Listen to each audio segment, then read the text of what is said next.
Hello student, my name is Sandeep और आप देख रहे हैं आपका प्यारा सा चैनल साइंस वानी। आज का हमारा लेक्चर है जो हमारी सीरीज है डेरिवेशन एंड न्यूमेरिकल सीरीज, उसमें आज का हमारा लेक्चर नंबर 2 है। आज के इस लेक्चर में हम पढ़ेंगे explain parallel combination of resistance and drive and expression for it. इससे पहले वाले लेक्चर में स्टूडेंट हमने पढ़ा था सीरीज कॉम्बिनेशन ऑफ रेजिस्टेंस, आज हम पढ़ेंगे पैरेलल कॉम्बिनेशन ऑफ रेजिस्टेंस। तो चलिए स्टूडेंट हम शुरू करते हैं। तो पैरेलल कॉम्बिनेशन ऑफ रेजिस्टेंस पढ़ने से पहले हम उसकी थ्योरी पढ़ेंगे थोड़ी सी। तो हमारे पास थ्योरी है, let R1, R2 and R3 are three resistance connected in parallel combination between point A and B. The positive terminal of battery E is connected to the point A and the negative terminal of battery E is connected to the point B. ये हमारे पास theory है। इस theory को हम समझते हैं थोड़ा। तो स्टूडेंट, इससे पहले हमने सीरीज कॉम्बिनेशन पढ़ा था, उसके अंदर हमने रेजिस्टेंस को सीरीज में जोड़ा था। पैरेलल कॉम्बिनेशन में रेजिस्टेंस पैरेलल में जोड़ते हैं, समांतर क्रम में जोड़ते हैं। इसको हिंदी में हम बोलते हैं समांतर क्रम प्रतिरोधों का। तो इसमें ये पैरेलल में जुड़े हुए हैं। अब इसके अंदर स्टूडेंट हमने क्या करा है, सारे रेजिस्टेंस 1, 2, 3 जितने भी रेजिस्टेंस है उनकी फर्स्ट आर्म को हमने एक पॉइंट ए से जोड़ दिया है और सभी रेजिस्टेंस की सेकेंड आर्म को हमने पॉइंट बी से जोड़ दिया है। एंड पॉइंट ई को हमने बैटरी ई के पॉजिटिव टर्मिनल से जोड़ा है एंड पॉइंट बी को हमने बैटरी ई के नेगेटिव टर्मिनल से जोड़ा है।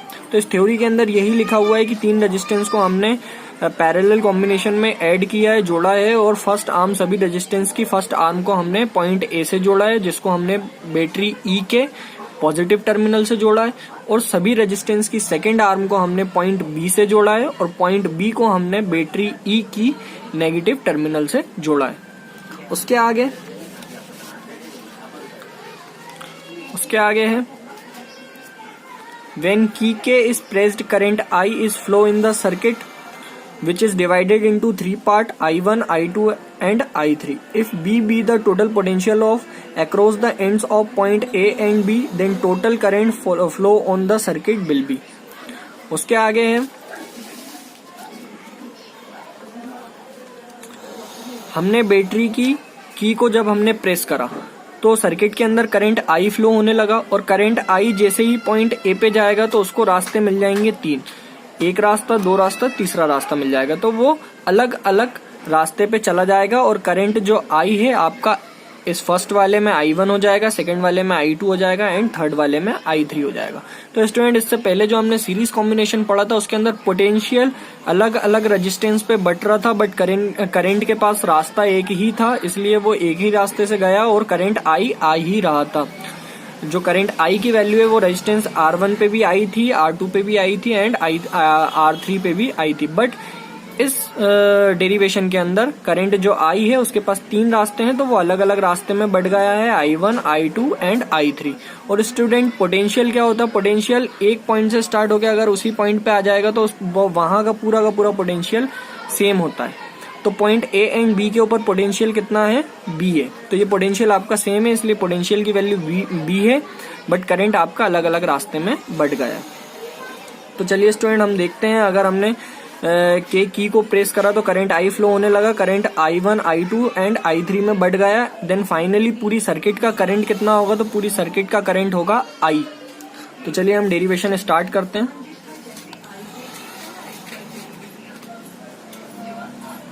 हमारे पास पूरी सर्किट का करंट है I और I की वैल्यू है I1 plus I2 plus I3। तीनों जो करंट बटे हैं I1, I2, I3, इन तीनों को अगर हम सम कर देंगे तो टोटल वैल्यू ऑफ करंट कितनी हो जाएगी? I हो जाएगी। सपोज करिए हमने अगर सर्किट में की K को हमने प्रेस किया है, तो अगर मान लीजिए हमारे पास टोटल करंट है 60 एम्पेयर और हमने इसको आगे जैसे ही करंट I गया तो करंट I 3 रास्तों में बढ़ गया, I1, I2, I3।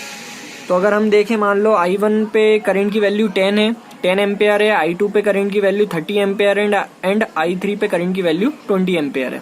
तो अगर हम ऐसा मान लें कि I1 पे 10 एम्पेयर, I2 पे 20 एम्पेयर मान लीजिए और I3 पे 30 एम्पेयर मान लीजिए, तो टोटल करंट कितना होगा सर्किट का? I हमने दिया, I इक्वल टू कितना है? 60 एम्पेयर है। हमने टोटल इतना करंट दिया, बट ये तीनों रास्तों में बढ़ गया अलग अलग अमाउंट में। तो हम टोटल निकालते हैं, तो टोटल कितना होगा I1 बराबर है आपका 10 एम्पेयर। तो हमारे पास फॉर्मूला है I equal to I1 plus I2 plus I3। तो I की वैल्यू कितनी आ जाएगी स्टूडेंट, 10 प्लस 20 प्लस 30। तो टोटल वैल्यू ऑफ करंट कितनी आ गई आपकी 60 एम्पेयर। तो टोटल वैल्यू ऑफ करंट निकालना है तो कैसे निकलेगा, I equal to I1 plus I2 plus I3। अब हम आगे चलते हैं। अब हमें हर रेजिस्टेंस के ऊपर करंट की वैल्यू फाइंड करनी है कि हर रेजिस्टेंस के ऊपर करंट की वैल्यू कितनी है। तो इसके लिए हमारे पास थ्योरी है, the current flowing through the first resistance by Ohm's law will be. तो ओम्स लॉ के हिसाब से हमारे पास जो फॉर्मूला है वो फॉर्मूला होता है V equal to IR।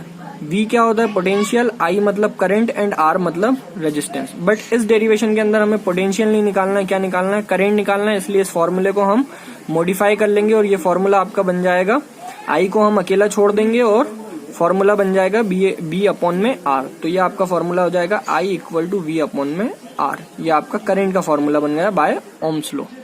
But student current यहाँ पे I नहीं है, रेजिस्टेंस फर्स्ट के ऊपर करंट की वैल्यू है I1, ऐसे ही रेजिस्टेंस सेकंड के ऊपर करंट की वैल्यू I2 है, रेजिस्टेंस थर्ड के ऊपर करंट की वैल्यू I3 है। तो अगर हम देखें ये फॉर्मूला जो हमारा है वो चेंज हो जाएगा और करंट की वैल्यू कितनी हो जाएगी, I1 इक्वल टू पोटेंशियल आपका V होगा एंड रेजिस्टेंस की वैल्यू हो गई R1। तो ये आपकी इक्वेशन सेकंड बन जाएगी। तो इतना करंट की वैल्यू है आपके फर्स्ट रेजिस्टेंस के ऊपर, इतनी करंट की वैल्यू है।